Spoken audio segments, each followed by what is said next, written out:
Good morning, church. I wish I could be there with you all, but just still fighting being sick, and felt like it was best for me to not share my germs with you all. This morning, I'm trying to do a video of this last Sunday school lesson. It's going to be a little bit shorter, just hopefully to have a desire to provide some time where you can ask some questions. I think we would like to get a sense of where the church is at, what they're understanding, what's still confusing, where we need to go from here. So I plan to make this lesson a little bit shorter and leave time at the end. And I know, again, I won't be there, but kind of dumped that on Pastor Mark, kind of dumped a lot of on him last night. So hopefully we can get through. It will be coherent and articulate. And if your questions can be answered at the end, then hopefully we can maybe extend Sunday school maybe a week or two and try to get some more clarity on this idea, this doctrine of the lesser magistrates, and what it is that God's calling us to do as a church. So with that, I'm going to just go ahead and dive in this morning. We're going to cover chapters 10, 11, and 12. Just briefly highlighting 12. Encourage you to read that. There's a lot of good information, a lot of good stories there, but we're going to spend the bulk of our morning on chapters 10 and 11. So chapters 10 talks about the response of the tyrannical higher magistrate. And I think this is common sense, but I think it's important for us to know, as we've gone through some of this book and some of the stuff with Glenn Sunshine and the history of where we are. I think it's important to realize that the higher magistrate is not going to respond positively to resistance to their authority. That may seem like a duh, but I think it's important to make that statement. I think it's common sense in some senses that people that are placed in positions of power don't take kindly to those underneath them resisting because they feel like their laws or decrees are unjust. It's just not going to be received well. Truella also makes the point that I think we need to understand that it's likely that other lesser magistrates will also stand against the ones that are standing up for justice and resisting unjust rules. So I think it's important to understand that many things are going to be against those lesser magistrates when they stand for what's good and what's right. Kind of this idea that these their peers or these equal lesser magistrates will begin reviling them for not following the law of the land. I think we can see that pretty clearly over this last year. One of the things we talked about earlier in the study, several weeks ago, was this idea of peer pressure. Peer pressure is not just for teenagers. Peer pressure is a real thing for adults, and this idea that no one wants to kind of be a lone ranger. And I think that applies in this arena as well. The lone ranger, lesser magistrate that's going to take the stand is going to take some hits.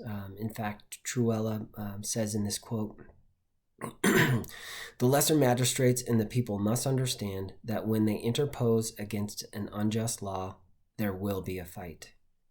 Their reputation will be maligned, and they could end up imprisoned or abused in some fashion." We can look to our north neighbor in Canada, and we can see this very thing is happening. These pastors that are not cowering to the COVID rules, and they're getting arrested, and they're getting thrown in prison. They're being chased down by the police and taken out of their vehicles, and there's going to be a fight. I think that's just important for us to understand and remember.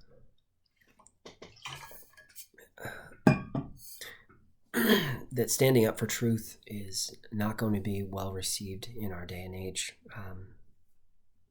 He goes on in this chapter of the response of the tyrannical higher magistrate to say that, I think knowing this, a lot of the lesser magistrates are not going to stand against unjust law because there's a desire. I think there's just an innate desire in human nature to avoid conflict. Maybe some people like to engage in conflict, but I think in general, people don't like conflict. And I think that applies to lesser magistrates as well. They want to avoid conflict, and there's a sense that they want to protect their own self-interests. They have a position of authority. They probably have families. They have jobs. There's something in us that wants to self-protect. I think we can all relate to that.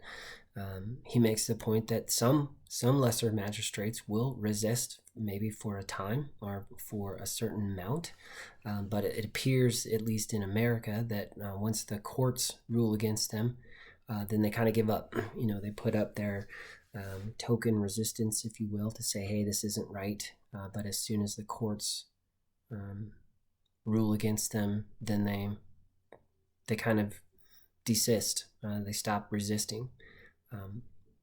In fact, Truella, another quote, he says, present-day American jurisprudence wants us to believe that the federal courts take precedent over all others, and we should ipso facto accept their rulings.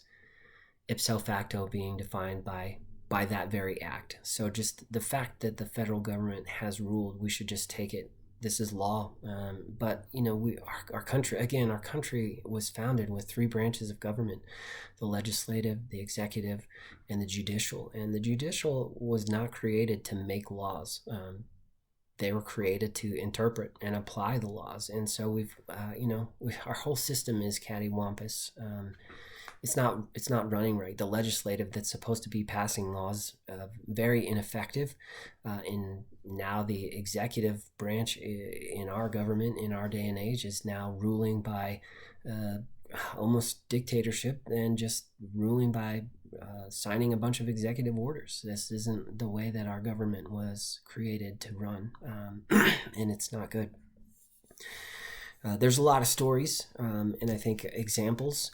One of the stories that Truella gives in the Lesser Magistrate from chapter 1 is from Rome, AD 39, and this is Emperor Caligula and Governor Petronius. So we're going to just briefly highlight this, and we'll talk about it a little bit later in Sunday school as well. So Publius Petronius was the Roman governor of Syria in Palestine in 39 AD, and the Caesar, the emperor, was Caligula. Caligula was convinced that he was divine. He was convinced of his own divinity. Crazy, but I think that's what absolute power corrupts absolutely. So in the story, the emperor orders Petronius to make and place a statue of himself in the Jewish temple in Jerusalem. Obviously, this is a severe affront to the Jews, and they protest to Petronius.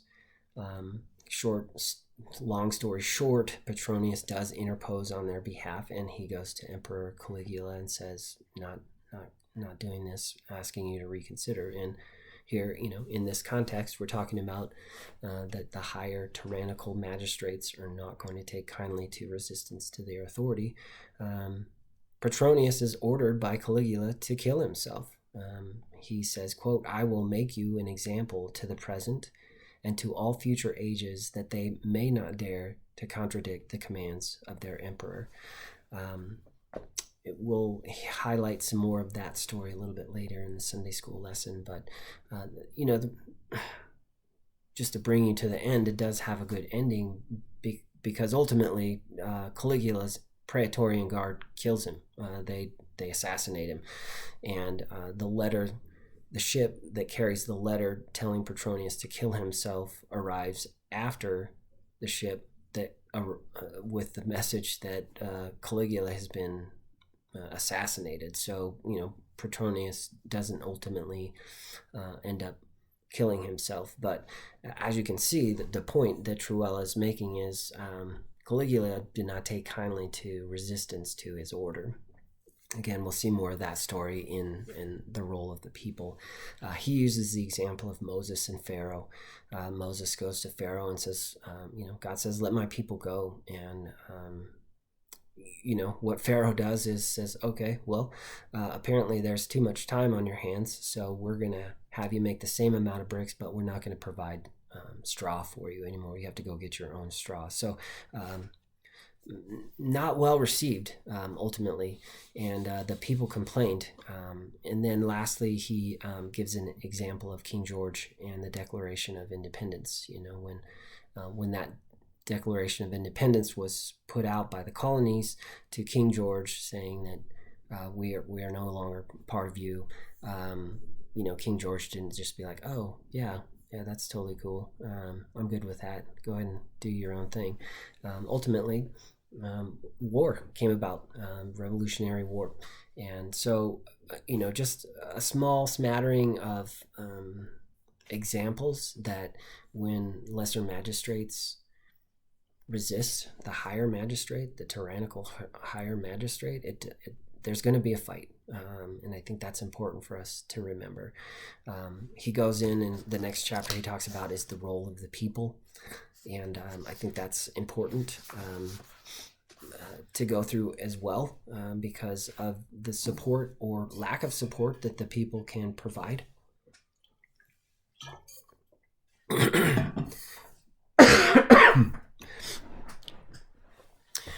So he uses the word remonstrance. That may be an unfamiliar word, but Noah Webster, from his American Dictionary of the English Language in 1828, defines that as,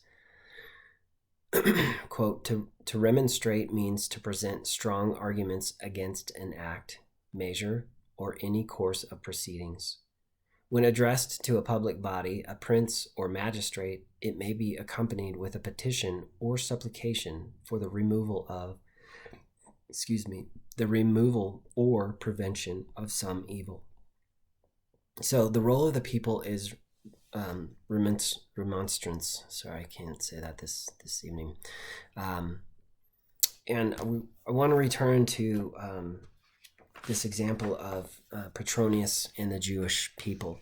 I want to read to you a fairly significant portion of it, because I think it gives a great sense of what the Jews did in remonstrating before Petronius.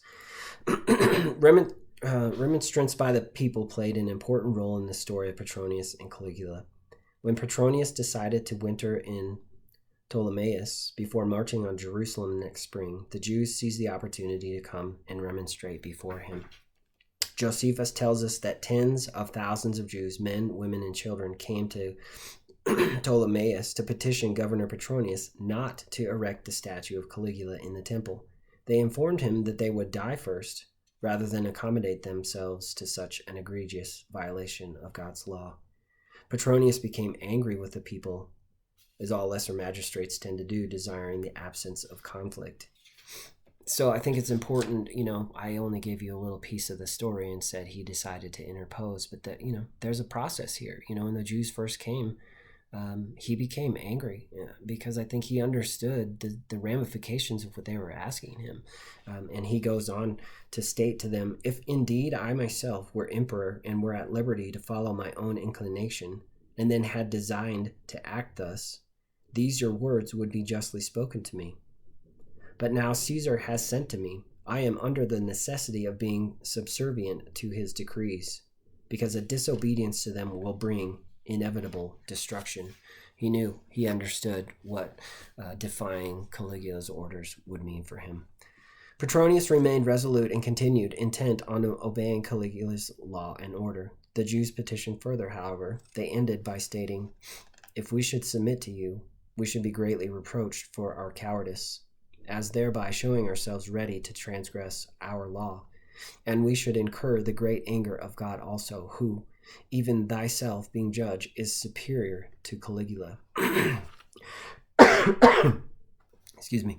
Petronius again rebuffed them, but he was so moved by their pleas in the sight of tens of thousands of Jews remonstrating before him that he removed himself to the city of Tiberias to further consider what he should do. Petronius hesitated. He did not take action to erect the statue, nor march towards the temple. Tens of thousands of Jews then followed Petronius to Tiberias. They again protested the evil of having the statue being placed in their temple. They informed him that they were in no position to war against Rome, and then powerfully demonstrated the passion of their opposition by lying on the ground and baring their necks before Petronius, offering for him to kill them there, saying, "We will die before we see our laws transgressed." The Jews remained in Tiberias for 40 days, remonstrating before Petronius. So you can see the intensity, the passion that they had to say, this is just wrong. We can't do this. We can't go along with this. We can't be cowardly. We've got to stand up for what's true and what's right. The Jews also sent a delegation of principal men, including Aristobulus, the brother of King Agrippa, to meet with Petronius privately. They pointed to the resolve of the people and asked Petronius to write to Caligula to rescind his law to install the statue. Petronius took time to think matters over after the Jews had departed. He later called them back to Tiberias. Ultimately, he calls them back. Well, I'll just keep reading. When they arrived, Petronius had assembled 2 legions of soldiers, 12,000 men. The soldiers stood on one side, and the Jews lined up on opposite of them. The Jews did not know if they would all be killed, as they had bared their necks to the ground their last visit. Petronius restated the law issued by Caligula. He went on to inform them that Caligula's wrath would, without delay, be executed on such as had the courage to disobey what he had commanded, and that immediately. Petronius then stepped between the soldiers and the Jews and made his famous speech, wherein he made known his act of interposition on behalf of the Jews as a lesser magistrate. I'm not going to read that speech to you, but the significance of the impact of them remonstrating to him made an impact on him. He didn't want to, his first response was, "Are you guys crazy? This will end in certain demise for me." And in the end, the impact the people had upon Governor Petronius is evident. Tens of thousands remonstrated before him. The people have a duty to protest unjust or immoral law. So I think the point is the role of the people. It's, as we talked about last week a little bit, just this idea that it is important for a lesser magistrate to be in that position because of all those things that we talked about. They already have a position. They already have a following. They have communication tools in place to further their grievance. They have all these things that are in place that is better than just private citizens standing up. But the role of the people is important as well, to stand behind the lesser magistrates. As you can see in this story, I think it's huge. He saw the significance of tens of thousands of Jews in their passion to say, this is unjust, this is wrong, we can't stand for this. I think that's important for us to understand, because I think we can be like the lesser magistrates, right? We want to avoid conflict. We have personal things that we want to protect, whether it's our comforts or our security or our lifestyle, whatever it may be. I think it's important for us to understand, do we know what is just and right? And do we know when things are happening that are unjust and unright? And are we willing to stand and to go and to support lesser magistrates, to stand against, to resist these things? He gives another example in the role of the people. I'm not going to unpack all of it. I'm just going to briefly highlight. This was in 2001. It's an example of Chief Justice Roy Moore, the Alabama Supreme Court Justice. He, in 2001, placed a monument of the 10 Commandments in the state judicial building. Immediately, the ACLU charged that the courts should enforce secular law and not God's law. And again, probably something that you've heard quite frequently thrown about, this idea of the separation of church and state, and a misunderstanding of what that means. But in our secular society, this desire to divorce any kind of God's morality, God's law from anything in our country, which is sad. But ultimately, he makes the point that the people and the other lesser magistrates did not rally around Justice Moore. He ultimately was removed from office. He had to pay a lot of money to lawyers, and really kind of a sad testimony, the fact that he understood what was the basis of our law in this country, and he unashamedly put that in the Alabama State Judicial Building, and it went against him because he didn't have support. Now, I think it is important. Truella makes the point that lesser magistrates do not need the majority of the people's support before they can act. As we talked about last week, it's part of their duty. It's part of their job to stand against unjust laws, unjust acts. So the reality is they don't need to have any support, but it does make a difference. You can see in just those two examples that were given in chapter 11 the significance of the support of the people. I don't think Petronius would have stood up against Caligula because that was his first impression. No, this is too costly. But he understood the passion and of the people, of the Jewish people, for what was happening to them. Vice versa, I remember I was alive in 2001, 20 years ago, and I remember hearing this, and it wasn't important to me. And I don't think I have a good understanding of what separation of church and state meant. And so it was just one of those kind of things that was like, oh, yeah, that guy's kind of crazy. Sad. It's a sad testimony. It's a conviction of my own heart that I was around and knew about that and did nothing to understand the significance of what was happening. Look at us 20 years later and look how far we've come from God's, any kind of morality in our civil government. So this idea that it is important for the people to support the lesser magistrate, it's not required, because the duty of the lesser magistrate is to stand up against unjust laws. But the people's action or inaction make a huge difference. The lesser magistrates are people too. If they don't have support, who's going to keep fighting, really? So I think it's important for us to understand this concept of, ultimately some of what we talked about last week is the idea of law. If we don't understand God's law and the laws of nature and how our country was founded, when are we going to know that tyranny abounds?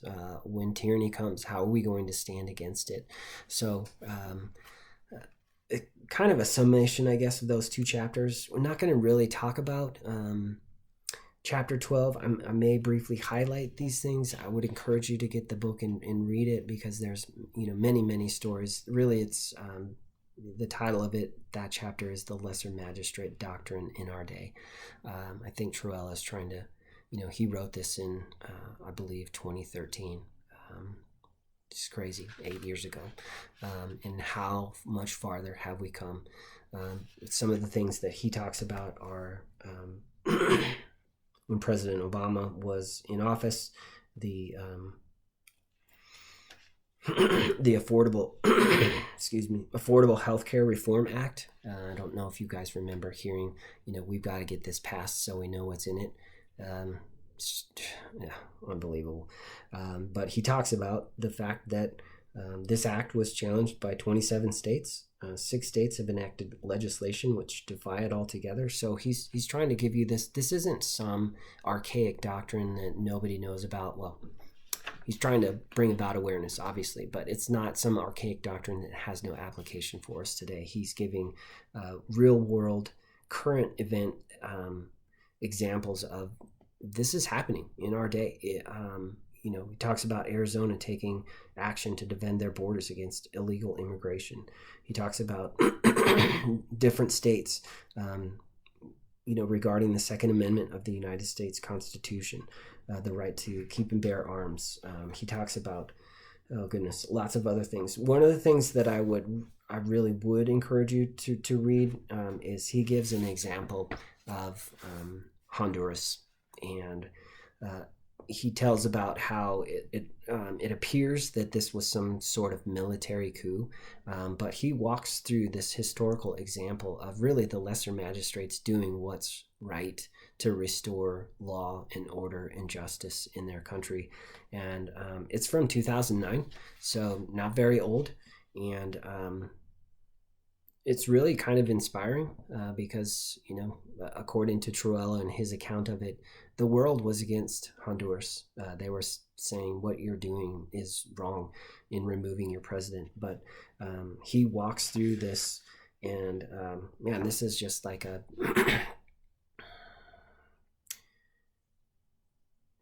I don't know what the word is that I'm looking for. It's a very poignant example of the doctrine of the lesser magistrate being